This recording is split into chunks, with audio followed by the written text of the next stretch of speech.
Patrick, my name is Patrick. My name is Patrick Mabankwa, as you rightly said. I currently work with the Chartered Institute of Bankers as the Business Development Manager and also in charge of corporate affairs. I'm a chartered banker by profession and also a chartered global investment analyst. I've worked in the banking industry for like 7 years, but I moved out of the banking industry in the year 2020.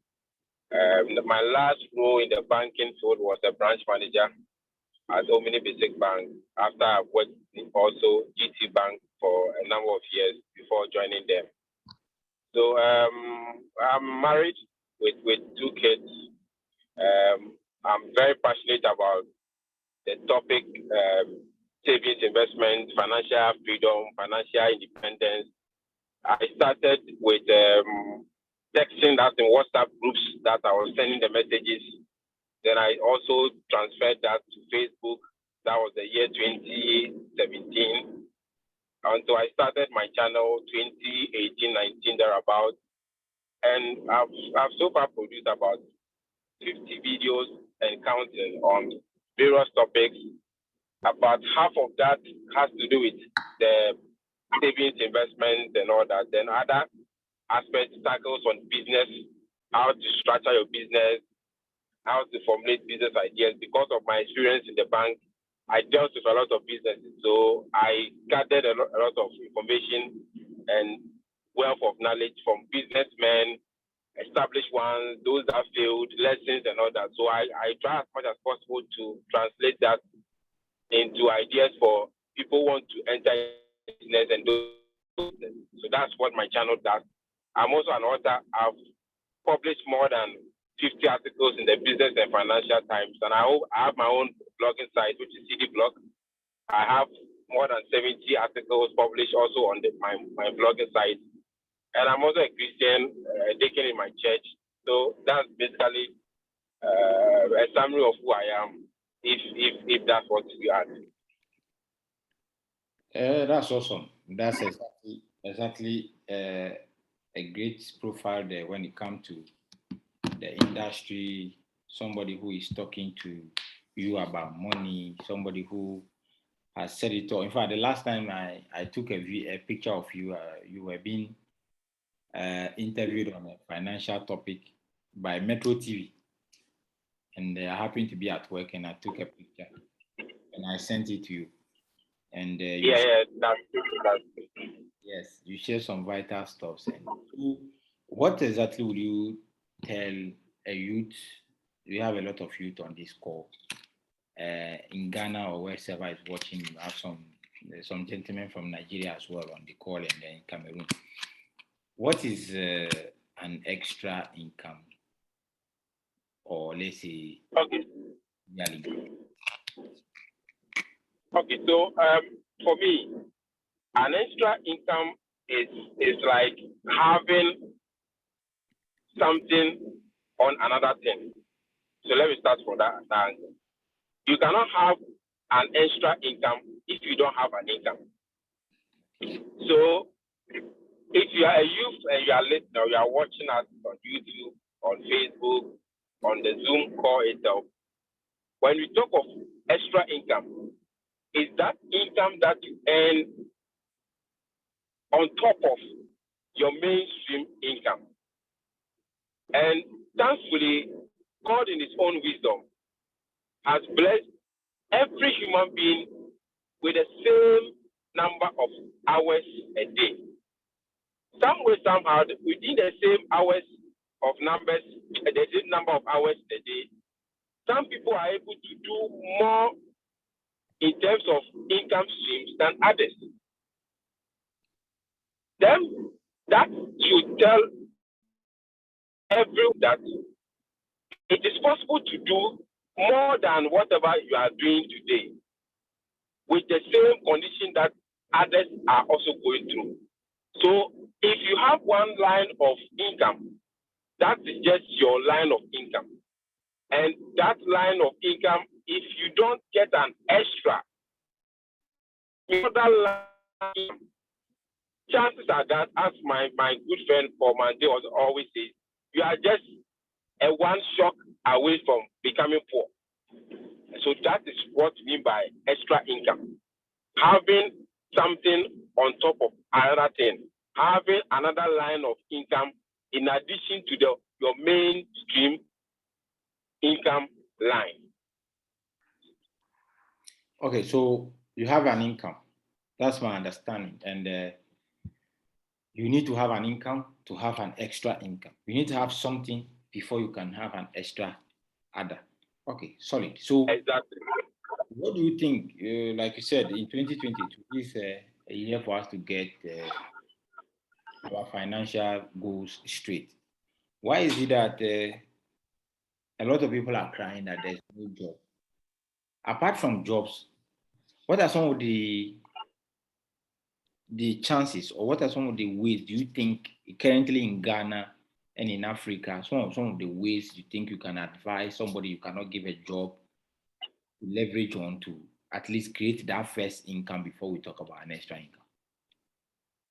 Okay, so the first thing that as a youth you should focus your mind on is, as I said, to get the first line of income.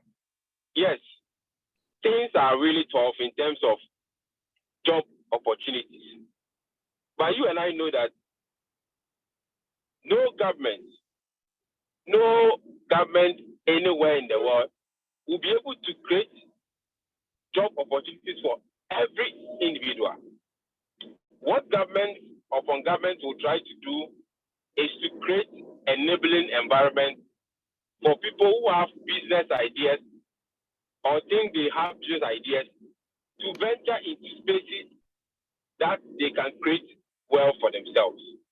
So the first thing that as a youth you should begin to do, if your first option of working for someone is not working or you are not getting through on that, is to find ways and means that you can create something with your own hands, no matter how small it is.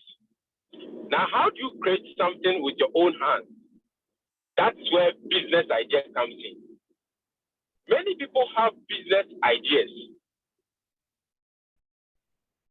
Ideas are deficient and that does not see the light of day because, one, the business idea does not have a target market which is unique. The business idea is not solving an obvious societal problem. The business idea is not dynamic. These are the three key things that as you begin to roll out and look at other options of making money, if you are not getting a job, you should consider with your business idea that you want to bring out to solve something that is obvious in the society. So, for example, about a week ago, a lady friend came to me that she wanted me to give her business ideas. So I asked her, where are you staying? So she told me where she was staying. And I told her that where she's staying, in her own estimation, what are the problems or what are the things that people complain about in the neighborhood? Then she said one, she said two, she said three. Then I said that, okay, based on what you yourself you have mentioned as something that is a problem in your neighborhood, which of them wouldn't you need so much money to solve as a business person? Then she mentioned it. I told her, okay, since you have X amount, let's say you have 5,000, you have 3,000, and that 3,000 cannot solve a bigger problem that you need, let's say, about 10,000 cities as capital or 15,000 as capital. Why don't we start with something that is just 3,000 that you need to be able to still get people that will patronize the business? The moment we're able to discuss and locate that, she said that yes, it's a good idea and she is going to implement it. That is business idea right there. So everybody who lives closer to human beings or people or society, there are certain things that are not working in that society that needs to be fixed with a business idea. You don't need to start big, but once the business idea is solid, even if you don't have the full capital to start, once you sell that business idea to people, you can easily get even friends and family members coming to assist with something small because they can see through the business idea as solving something that is obvious. The second thing is that your business idea that you think you have as a business person or a young man listening should have a target market. Which people are you targeting? You cannot be doing mass market business in this modern age. It doesn't work. Even the Coca-Cola and Co., the big corporations, they've even now segmented their business to target individuals or groups of individuals. So the business idea that you are solving a problem should have people that are benefiting easily. That you can be able to tell that this business is for these particular people. Again, the third thing that you should also consider as you try to put your business idea into practice is that whatever idea you have, the idea should be dynamic in nature. You should be able to revise that idea. You should be able to modify that idea as and when you start. So, for example, someone will do a big research about, let's say, selling of biscuits for, let's say, kids who are between the ages of 4 and 5. But once you implement the idea, it will come to the fore that maybe it's an idea that may appeal to people who are, let's say, between 10 and 15. Your business idea should not be rigid, so that you will not be able to vary it to meet a new target market, to meet a new flavor, to meet a new idea. But you should have it so that you can be able to turn it around to meet the other people who you did not capture when you are doing your research. So this is what someone who is not getting a job should begin to look out for. Begin to research, begin to ask questions, go into the market, go into your area, talk to people. The more you talk to people about problems in society, the more you begin to form some ideas to solve them. And in most cases, the ideas are not things that you require huge capital to start. That's why once you work or once you are in school, you learn to save something small. Even if you are even able to save, let's say, 1,000 cities, 2,000. If you tell people to support you an extra 1,000 or 2,000 to start the business, everybody will see that you are coming to the table with something we call equity, what you have in your hand. But if you don't bring anything to the table and you think that because you have a business idea, people should just come and support 100%, my friend, it will not work. Nobody wants to support a business that the owner doesn't have a stake in it. So if you're asking me, this is the simple and short advice I will give to someone who is listening, who is not getting a job from the corporate world or from the government, but wants to start something. This is something small that you can start by forming an idea, solving a problem, and making that problem a business. Thank you. So you have to come with something in your hand, equity. You should look around your environment and look at the problems, because every business person, anybody creating business, is finding problems to solve. Okay, so do you necessarily need to have money to start a business? Is it always that you need to have some amount of money before you can start a business?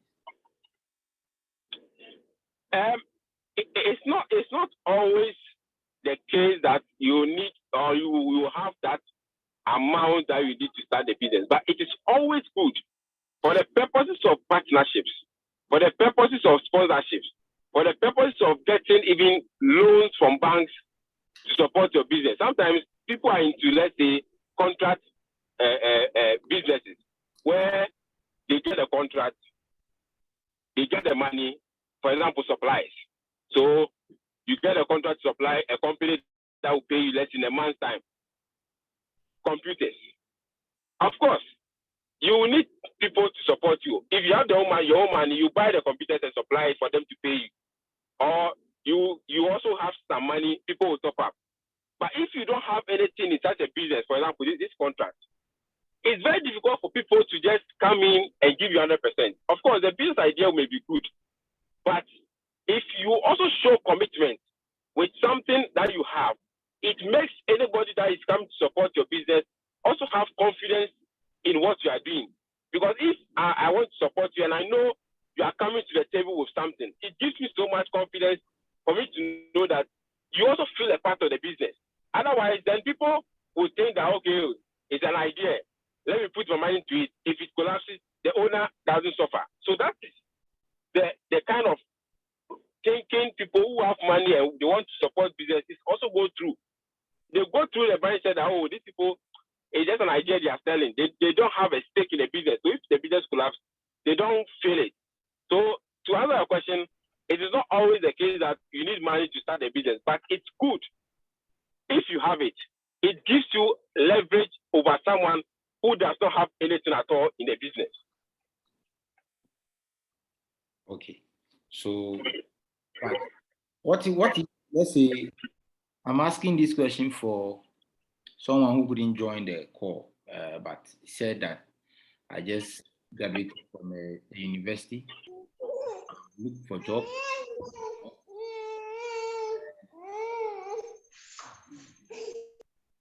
and I want to start a business. I've looked for a job, I've not gotten a job, and now they said I should look for money because I've invited someone for a business opportunity, showed the person the business opportunity, and they said there's something you need to start a business, so at least something, and he's not having anything. So someone from the university doesn't have any money, doesn't have any equity, like you said, to come along with. They have a good idea. What is the way out for such people in our current economy and in our current country? Okay, so such a person, I get this question most often than not when I do presentations at the event. So such a person, the first place that you can get your financial support is your family or friends. Make sure you are able to sell this idea to people who are closer to you. If you are able to sell this idea to people who are closer to you and they buy into it, they will form the first layer of financial support for the business. Now, trust me, if you are not able to convince people who are closer to you, your friends, your family, to buy into the idea to support you with, no matter how small it is very difficult to get extra support from people. And I'm saying that based on experience and research. So the first layer is to sell the idea to people who are closer to you and make sure that at least they buy into the idea. Sometimes if they buy into the idea, you may not even need to push in any money to get the things done. They can even give you advance money to start the business because they think that it's a good business. Once you have that buy-in from them, it becomes a leverage for you to now approach other agencies. Sometimes it can be government agencies who can support you small with something small, or some financial agencies or angel investors. In Ghana, we have people that we call angel investors. If you sell your ideas to them and they think it's okay, they can support you. But the danger here is that if you don't get a very good angel investor, they may end up stealing your business idea. So it's always very important that you have a track record of such people before you sell your business idea to them. But the one from the university, if you ask me, the first layer is to sell the idea to your friends and your family for support.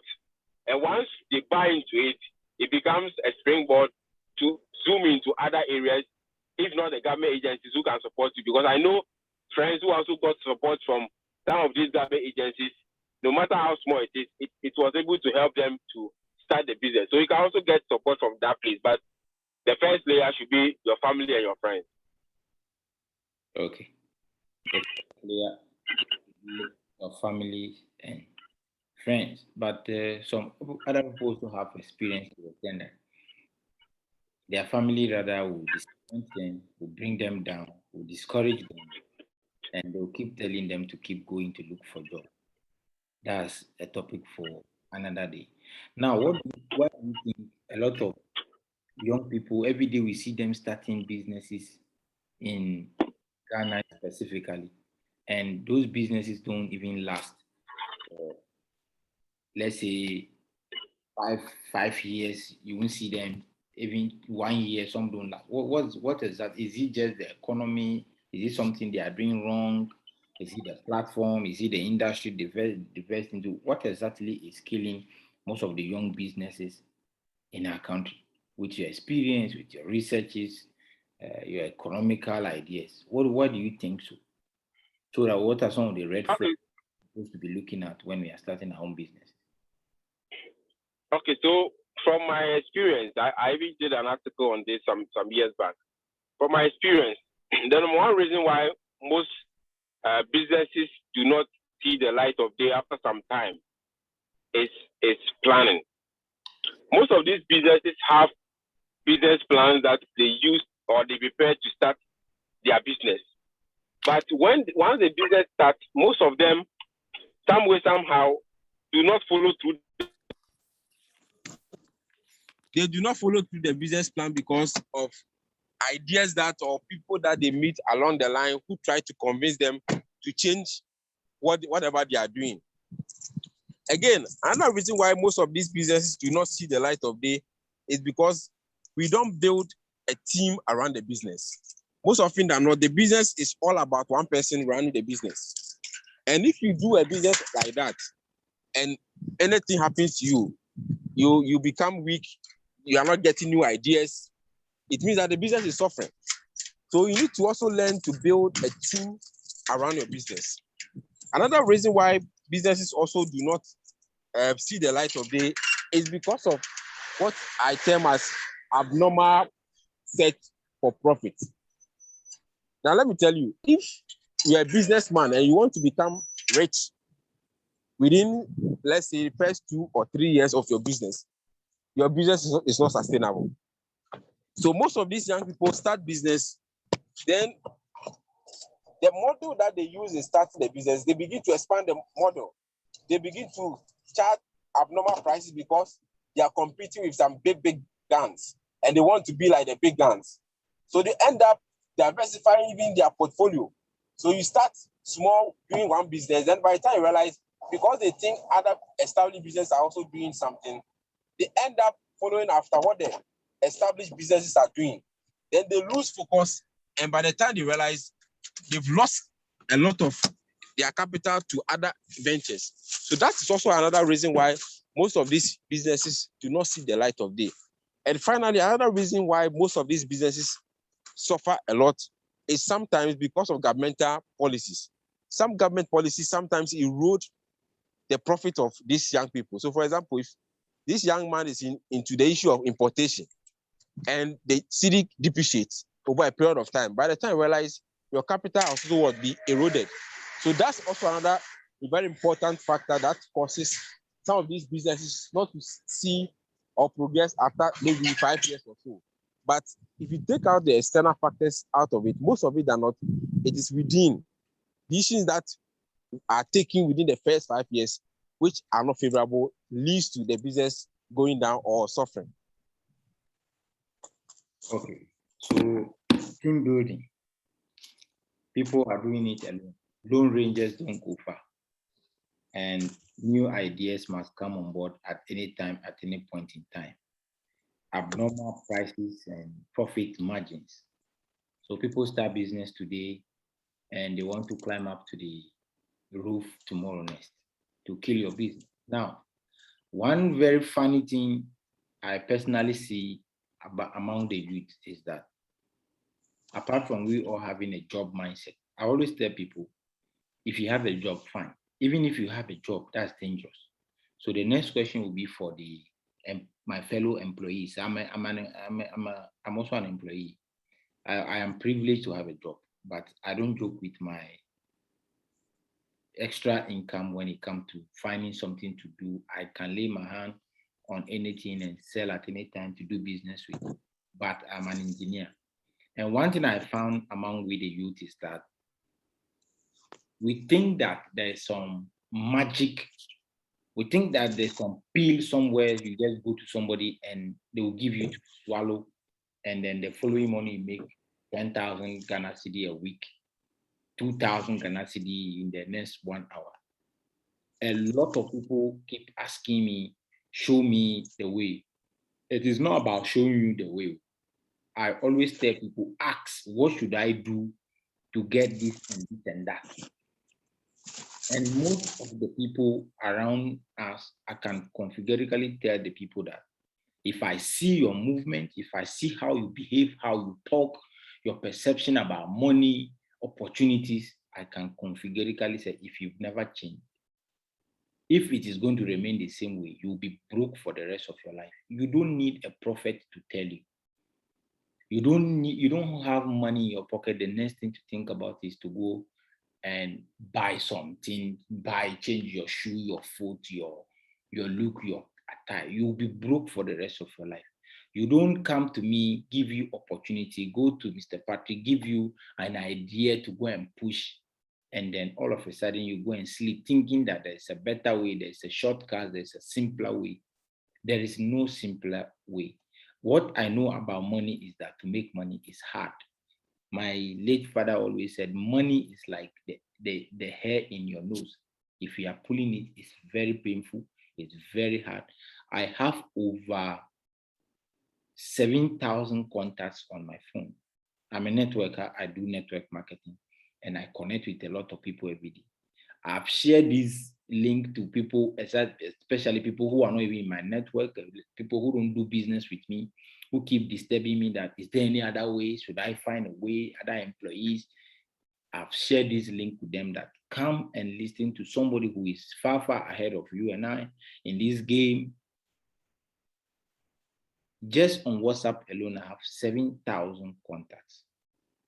I was able to share not to everybody, more than 4,000 people, but you can all see the highest number I saw on this call was almost 30, and then keep dripping and keep breaking. This one is not a rocket science. If you don't learn from people who are ahead of you, you are never going to get there. You don't know it. That is why you need to learn from people. You cannot just become a doctor by waking up one morning, you buy your stethoscope, cutlasses and knives and a syringe, and you enter a hospital, you want to inject people. It doesn't work like that. You have to look for information. You have to discover information. By the time we finish this call, I am sure it will be left with only 10 or even 5 people. That one should tell you why there are only few people who are successful in life, who are successful in the whole world wide. And we are not celebrating the masses, but we celebrate only some few people. You can't just wake up and say you want to make money. There are certain things you need to do. There are certain ways you need to pass. There are certain principles you need to meet. Success meets principles, not feelings, not emotions.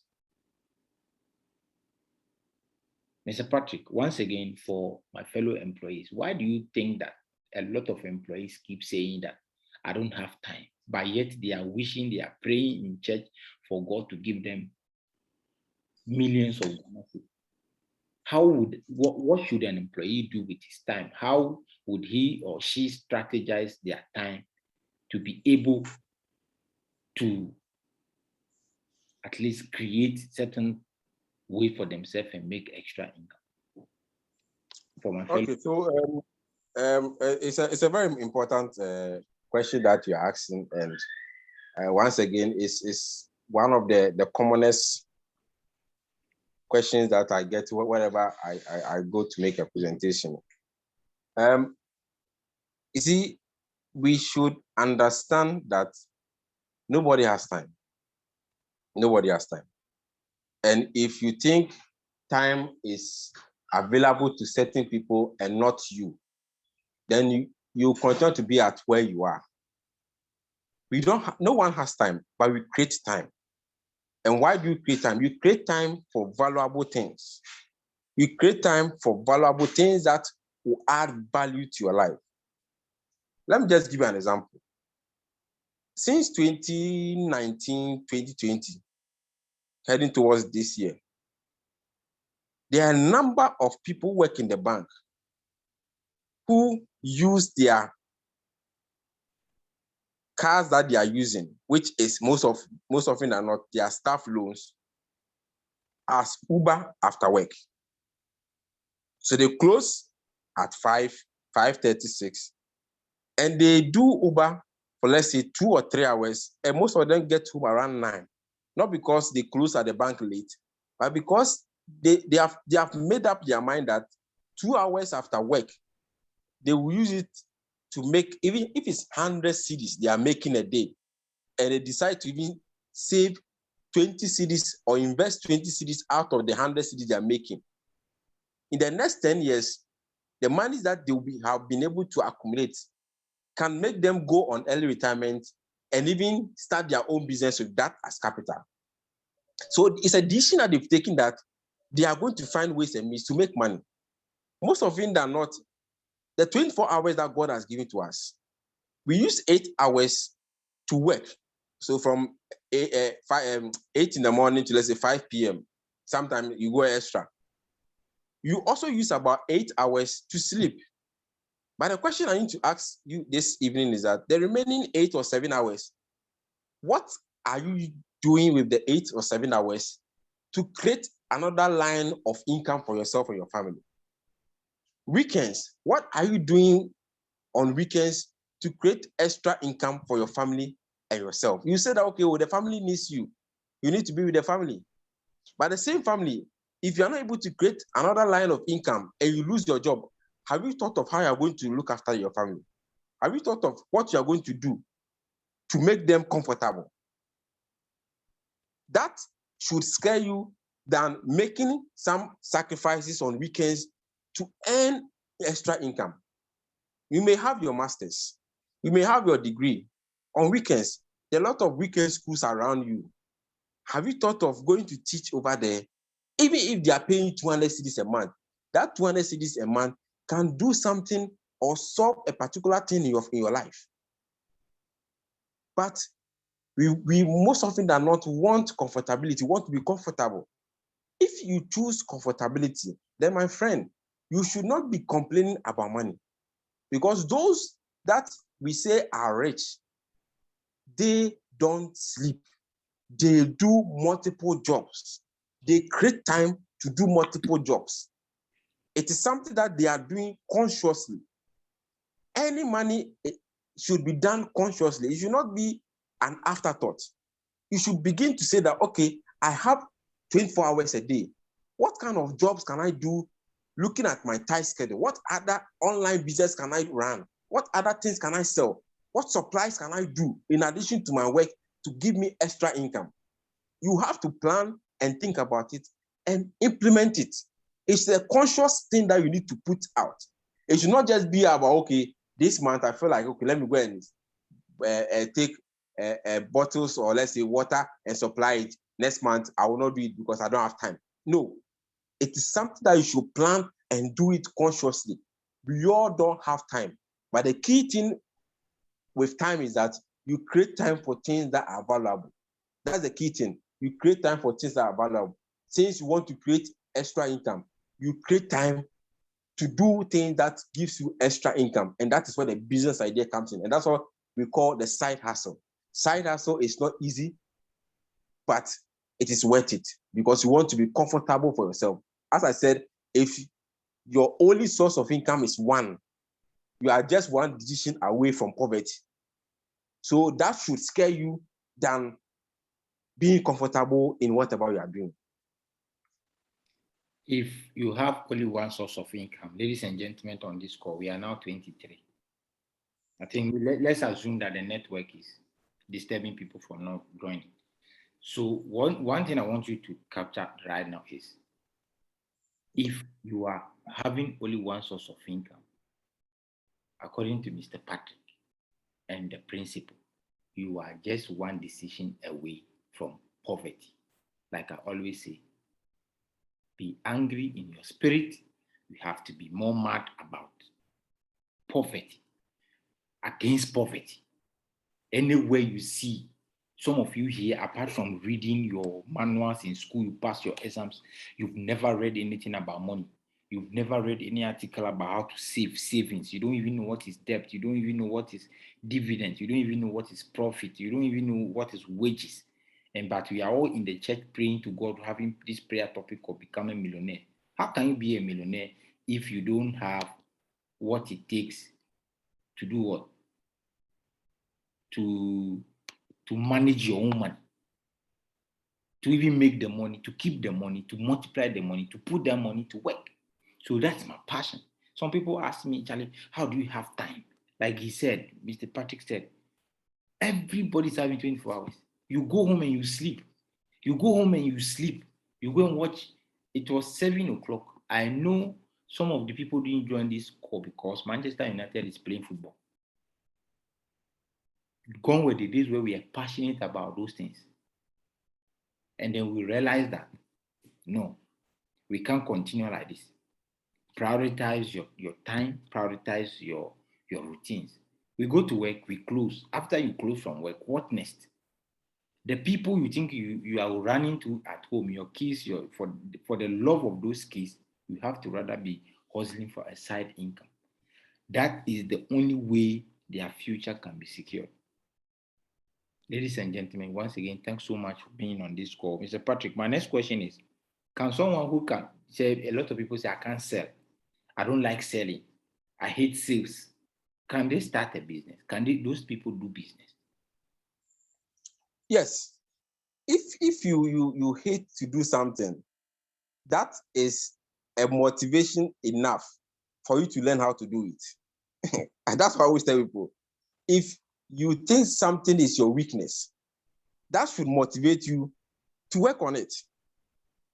So it's either you work on that weakness to sell that particular thing, or you find people who are gifted in selling and you support them with money to get your profits. So that's the two things available to you. One, you can either build yourself to learn what you think you don't know, or two, you find people who can do what you wish you could do, support them with your money for profit. So therefore, we don't have any excuse whatsoever. If you can't tell me that the two options I've given you, none of them is appealing to you. If none of them is appealing to you, then it means you are comfortable in your current situation. That's the only conclusion I'll give you. If you are not ready to learn how to sell, then you should be ready to give money to people who are good at selling for a profit. For example, there are some businesses that personally, I don't think I am built to do, so I will not do them. So if I know people who can do that business well and I have money that I can support them, I will support them for profit. And let me give one typical example. A typical example is transport business. I went into transport business some years back. I failed. I didn't get what I wanted. So I'm out of transport business now, and I'm not going to do it personally again. But I have a friend who has been able to manage his transport business and has expanded the cars that he is having like 4. If today he comes to me and says that, okay, Patrick, I want to buy another vehicle. I need about 10,000. Can you support me the 10,000? I can easily, without any iota of doubt in my mind, give him that money because he has done it and is running it.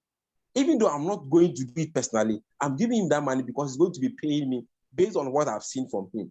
So yes, if you cannot sell, you go out, take courses in selling, take marketing courses. There are a lot of books online courses, YouTube, that you can learn how to sell, to upgrade yourself and put it into practice. If you cannot do that, people are good at selling. Support them with your money for a profit. And that's the only way you will also be able to make an extra income in addition to your main source of income. That's lovely.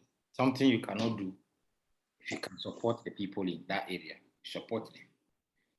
If you cannot do it, it should be a motivation for you to go and learn. If you can't sell, hook up to YouTube. We are in a generation with abundant information, but we want it shortcut. A lot of things are online. If you cannot sell, go out there and go and learn how to sell. And sales, I can say, is something that is very, very sweet. To get somebody to buy your stuff every day. By the way, you wake up this morning, today is holiday, you bought a lot of things. You ate bangkun, fufu, and stuff like that. Some of you bought kinky and stuff. Me myself, I ate kinky this morning. I bought it. I feel like eating kinky. So I went there to buy. So why can't I also find something to sell? I tell some people that as soon as you wake up from room, the very first moment you wake up, you started spending. In fact, when you were even sleeping, your light was on, so you were consuming, you were spending money. So why won't you find a way to make money every second instead of waiting a whole 365 days? You are chasing after somebody to pay you 12 times or the government to pay you 12 times within that 365 days. It is very, very, very bad. It's an error and it will pull you back. Now, I think we've done more than 30 minutes, almost 40 minutes. But then the conversation keep getting interesting. For employees again, how do you think they can choose various fields of how they will start their own businesses? If you are an employee, you are in the banking sector, you are a soldier, you are a police, you are a doctor, and you feel like starting some business. What are some of the things to consider before you can start your own business? Okay, so the things you should consider before you start your business, as I said, apart from the having a target market, solving a problem and all that, you should also look at the mechanism of the business. Or for want of a better word, how the business runs. You need to understand how the business runs. So for example, if you are into wholesale is getting where you are buying the things from in wholesale basis. If you also want to sell it in wholesale or retail, you get people that will buy it from you. So there are two legs, where you are buying the item from and the people that will be buying from you. That's the business cycle. Once you understand this business cycle, then you ask yourself, is this something that you can manage? What are the risks in this business? If you get someone to run the business for you and the person gets the goods from the wholesaler and is not able to market and sell it to the retailer, you are losing. If the person is also good at selling to the retailers but cannot negotiate for a very good margin from the wholesalers, you are losing. But the mere fact that you understand the cycle of the business, that is the first thing you need to do. If you want to go into, let's say, the transport business, it's very lucrative. But what are the risks around the business? The main risk around the business has to do with the one who is driving the car. How do you mitigate that risk? So that's the cycle. So every business has a cycle. And before you enter into the business, you need to assess this cycle to understand the risks and ask yourself, can you manage the risks? If you can manage the risks, then it means it's a business that you can easily go in and make your margin. But if you cannot manage the risk in this business, then it means that you are in for trouble if you engage yourself in this business. So that is going to be the main thing that you need to consider: understanding the cycle of the business, understanding the risks in the business, and assessing whether you will be able to manage the risks in the business. If you're able to manage the risks in the business, for example, you are a doctor, you go to work, let's say 5 times a day, a week, and the 5 times that you go in a week, once you enter into the theater or the office, you can't pick off for the next 8 hours. Then, of course, if you want to consider some works, it means that you should consider a work that when you are needed within, let's say, 8 hours in the day, and you don't get you, decisions can be taken on your behalf. So then, that is a risk that you can manage. But if it's a business that will require you being present at certain times and the cycle does not allow you because of your main source of work, then that is not a good business for you. I don't know if you are getting the point. I'm getting it. So you appreciate the cycle of the business and the risk. Once you consider that and you think it's something that you can manage, then of course, it's a good business for you to start. And once you start, be open-minded for modifications, be open-minded to build up teams. What I also find very interesting is that the way we are treated at people's work, the work that we are doing, the way we are treated that we don't like, most often than not, when we set up our own business, we tend to treat people that are working under us the same way. And it is something that collapses businesses. treatment that you don't like, that you complain, that sometimes even pushes you to look for the side hustle because you want the side hustle to expand so that you will leave the main job that you are doing. The treatment, the conditions, some way, somehow, we extend the same things to the new people that are working under us, and the business will collapse or the business suffers. We say that if something is done to you and you did not appreciate it, don't extend it to other people. Do unto others as you want others to do unto you. As a business person that you want to create side hustle, don't replicate treatment that does not make you happy on other people. The business that you think is good will collapse or will suffer because of that attitude. Thank you. Thank you so much. And now at this point, I want to end with this last question. What do you make of a business that calls for partnership? What's your advice on that? Yeah, partnership is in our age today very, very dicey. Very, very dicey. It's dicey because of one or two reasons. One, it's difficult to trust people nowadays when it comes to business. Very difficult to trust people because of a lot of factors. Human beings don't trust each other even in our days now. So we tend to extend it into business. So it makes partnership a bit difficult. Again, in partnerships, when people enter into business and one person sees that, oh, this business idea, I brought it up and I'm not getting more than what the other person is getting, it starts to create confusion.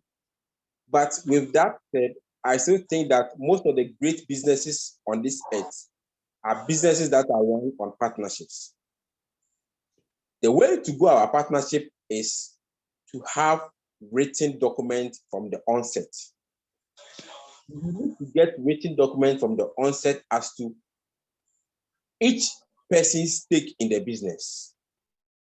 We should not take it as a joke. Oh, he's my friend. We are just coming together to do a business. When the business expands, we'll put people to it to know the profit margin. No. If you want your partnership to expand and to last longer, the moment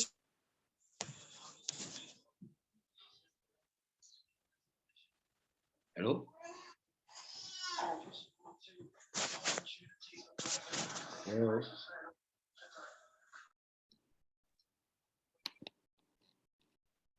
Hello? Okay, I think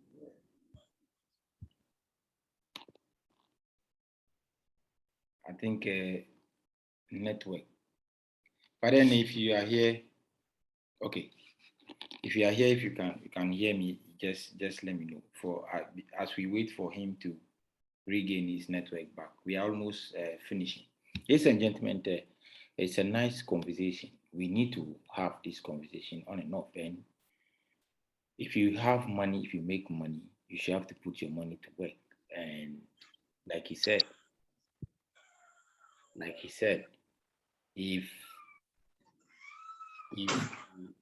you have what it takes, if you don't have even the huge one, there are many ways to equally build a business. If you don't know how to sell, you have to partner with people. That is why my last question I had wanted to ask him to see if we have information on an industry. Okay, he's back. So let me just ask to unmute and. Okay, sorry about that. I think my line dropped along the line. I think it's network. Okay, so yes, go ahead. Yeah, so as I was saying, let me just wrap up. So I'm saying that partnerships are good, but partnerships that stand the test of time are those that are started with contracts.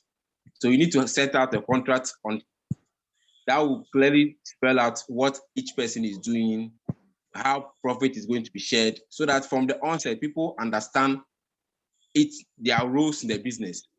Because sometimes there are businesses that you may not have the full capital to start. But once you're able to join yourself with someone who has another capital to join with yours to start the business, it helps the business to kickstart. Because some businesses, if you don't get the required capital, you can't start. Okay. Now, so the last part of the conversation is this. I was working. Is that your phone? Okay, I think I found the person. So I muted. Along the line of my, I've been an employee for the past 14 years, and along the line, I was thinking like this. I wanted to make some money because it got to a place in my life where there are certain things I can afford. I can't afford. I can't afford. And I was thinking, the family is also calling. As we do it, culture. You have to go send something home. You want to get married, and things are not going well. The kind of lifestyle you want to live is not working. And looking at the nature of my work, I couldn't afford the huge capital like I asked earlier. I want to start something aside, and I don't even have the time. With my job, I can be moved in between cities and even be in between countries at any point in time without even information. Like, you can be told today that you are leaving tomorrow, and then you need to pack up your stuffs and leave. In fact, I'm a military officer, so if you are on the call, you should understand where I'm coming from. Then I read a lot about businesses. Like in our community, the only thing we know is that you need to get an office, you need to get products, and then you have to go to office every day, and then we call it business, or get a container, be by the container. Or a lot of, we all know the kind of buy and sell stocks we do. And even if I want to do investment, I don't have that amount. My salary then, somewhere 2006, 2007, coming to 2010 was not even up to 300 CD. So I don't know where. 2000, I don't know how am I going to start. So I was reading, I was looking for opportunities to make things work. I was all looking for a business where I don't need huge capital, like say, even then, like say 1,000 CD, 2,000 CD, but I want to do something.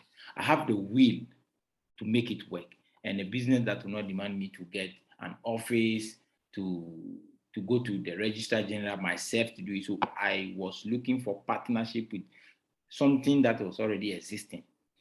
Then I came across this fine industry that a lot of people fear to talk about, a lot of people fear to learn about, a lot of people don't know how the whole thing works. So it's very hard for them. I think Mr. Patrick moved again, but let's have the conversation. When he come back, we continue from there.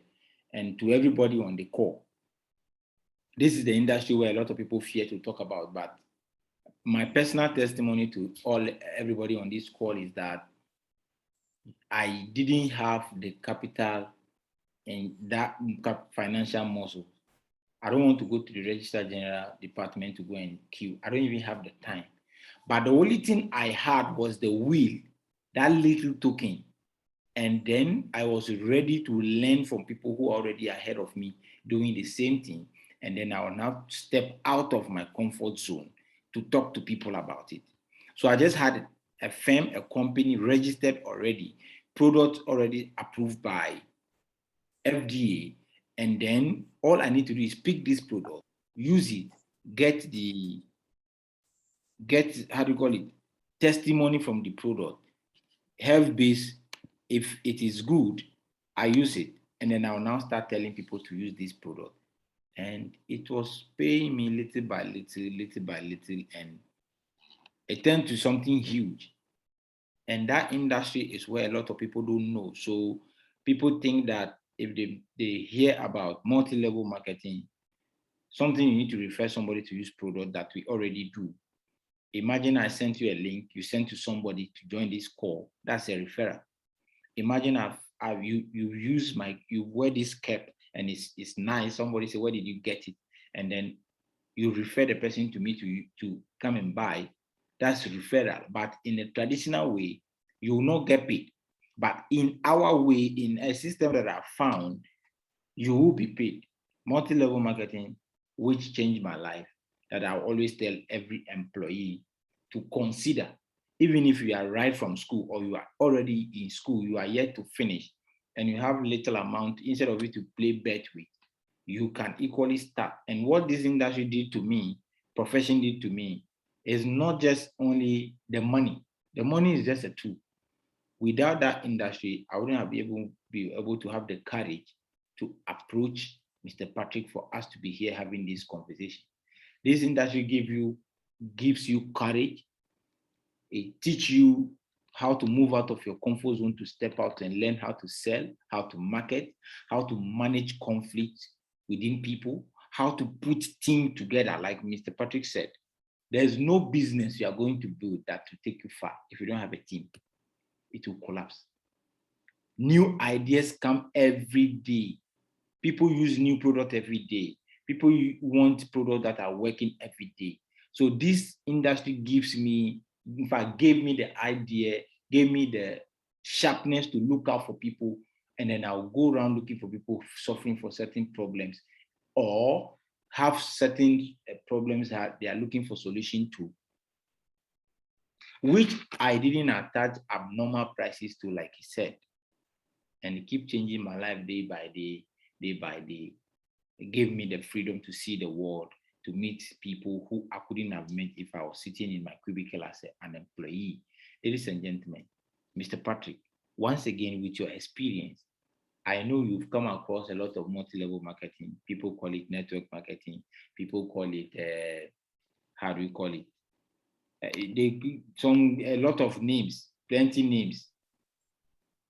What do you make of that industry? What do you make of that type of business with all your experience? Okay, so I think network marketing is actually the future of sales, if you ask me. And the good thing about such space for sales is that anybody at all can do it. Anybody at all can do it. Whether you are so busy, whether you are less busy, you can do network marketing. And it's not magic.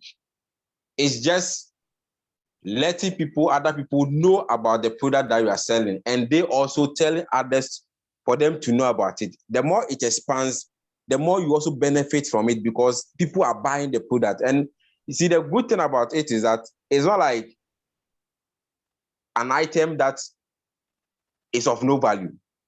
It's an item that is of value to people health-wise, in terms of the person's personal upkeep. These are things that people need every day. And because people need it every day, it makes your work easier in terms of marketing. And because your work is easier in terms of marketing, you also gain new people on board, and you also get some form of extra income to be able to cushion you for the rising expenses that we are always crying about. So for me, network marketing is good. Make sure you understand the product you are selling. Make sure you get in touch with the right people, and you'll be just able to link other people to the product. And for me, that is the future of sales. So it's either you embrace it now, go into it, or the future it will catch up with you. It will get to a point in time that I believe will get to that point that you will not be getting certain products in the shelves. Certain products, you only get them because people have referred them to you. So it's better we all learn it now, get used to it, get some revenue out of it, so that when it expands, at least we'll be part of the pioneers and we'll be able to get higher the ladder in terms of the revenues that you are going to be earning month on month. So for me, it's a good sales strategy that everybody should learn and understand. Thank you so much. Network marketing is the future of sales, is the future of marketing, is the future of businesses. You better embrace it now or it catch up with you. I've been doing this for the past 8, I'm almost getting a decade. In fact, the day I'll be 10 years in network marketing in Ghana, I'm going to host a very huge conference, and I'm going to invite Mr. Patrick again. And that I'm sure we're going to host this part. This is either in National Theatre or Conference Center. Those are the wonderful. And that is my passion. That is where, because I've seen people right here in Ghana. Network marketing gave me a voice. I'll say it anywhere, anytime. Not even the military can seal my mouth from not for saying it, because apart from me, through me, some people are equally blessed. People have seen the light. My first ever brand new car was an award. I've never bought a car with my salary. I've never took a loan to buy a car. Apart from my back-to-back side gigs, it got to a time where even more than what I get in terms of salary. And this is not a business I was doing full time. So you can imagine some of the people who were doing it full time and were doing it better. They were not fooling the time. They were actually doing it full time. Not that I want to do it full time. Even some people are doing traditional business. They claim they are doing business full time. They are just fooling the time. You don't follow up on customers. You don't even check on customers. You don't even follow up on partners. You don't even track your business, whatever it is. And this is a business. People fail in it because they treat it as business. If you really want to succeed in whatever business you are doing, the people on this call, I bet you, treat it like a job. A job is where you don't go and they query you. A job is where you don't go and your boss can insult you. A job is even where you make a mistake and you are afraid to make a mistake. If you treat your business like that, you are afraid that somebody will query you when you don't even talk to a prospect, follow up on a sales, or treat a customer well. Whatever business you are doing, you have to drive based on customers. Even if you are a speaker, people have to invite you to come and speak at an event. Those are your customers. So if you don't treat them well, I bet you, you will never, you will never see the light of day. So as you're on this call, what I want you to know today is that you need to keep having money conversation. Read articles on money, read articles on why people fail in businesses, and stop this myopic mindset of things you say about money. And I hate to hear them.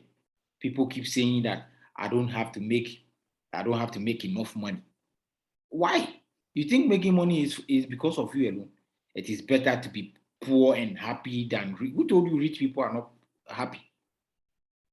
Who told you rich people money isn't that important? What else? Money right up there like oxygen. Sometimes if you don't have money in your pocket, see how you are suffocating. These are some of the things you need to stop saying about money. It is more difficult to get rich these days. Who told you? People who buy Lamborghini today. I was able to get connected with a gentleman here in Ghana. When I go to the person's house, I'll ask myself, is it the same economy? Is it the same Ghana city depreciating? You see all sort of cars in these houses, and it was a motivation for me to know that I can actually make it here in Ghana. Money can't buy happiness. Who told you? If money can't buy happiness, what can poverty buy? What will poverty buy? These are some of the things we need to stop saying to ourselves. The more you say these things, the more it enters your spirit. We've always been poor. You and who? I'm not part of you. Money can only cause problem. If the problem comes, that same money that causes you solve it. There are certain deaths can be stopped by money. Imagine you have money, you get good hospital. You think malaria and stuff will even disturb you. No. There are places you see players playing football, they broke their legs into two. Luke Shaw of Manchester United broke his leg into two. You think if Luke Shaw was in Africa, he would have played ball again? Charles Taylor here in Ghana, just knee problem from Haas to Kotoko. They couldn't even send him to South Africa because we don't have money. And the guy couldn't play football again till today.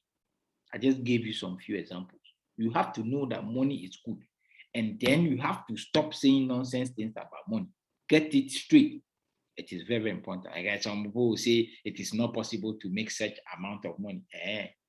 Because you don't even believe it, you can't even make it. Believe it to the extent that that's why people see me, they think I'm mad or something like no. You have to reach certain realm. You have to be abnormal in certain ways to get some abnormal results. If you are normal, you always keep getting normal results. That is the point. That is what I want you to know. You can't be normal and you're expecting abnormal results. It is never going to be possible. Stop saying I'm not checking my credit card balance because I don't want to know. You have to know. If you check your credit card, if you check your account balance, you see some of us, our card balances are like radio frequencies. 99 point something, 101 point, as if we are a radio station. That one alone should be a motivation. You can't be sleeping in the bed when your account balance look like a radio frequency. You get a point? That's what I'm driving at. So you stop saying these things. Stop saying these things. I am never going to understand investment. Learn it. Why? I can only make such money in particular. Who told you? No.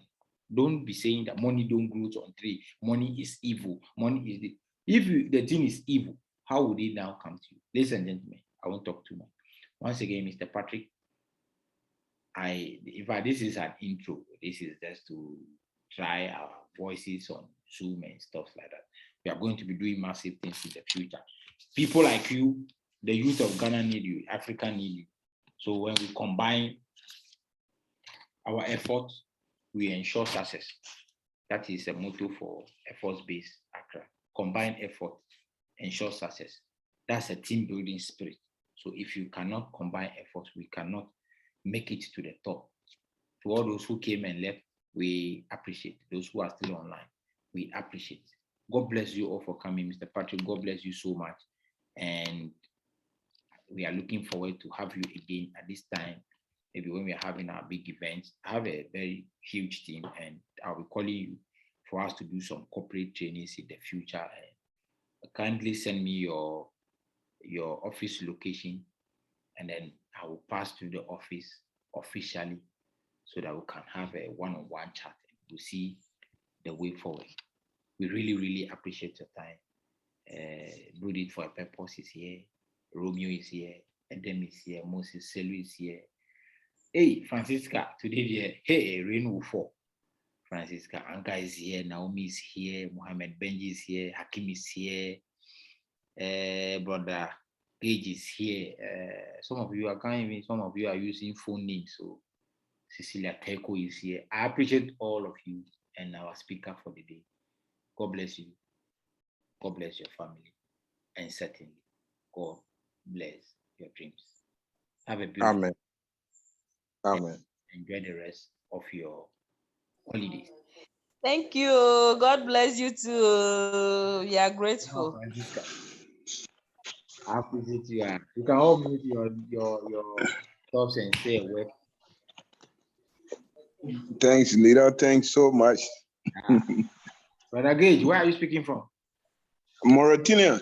Mauritania. Yes, sir. Wow. That's wonderful. Send me a message on the Facebook. I will do that, sir. Okay. Thanks for joining. Amen. Wow, that's awesome. Mauritania. I didn't even know that one. Okay, so see you guys. God bless you all. All right, sir.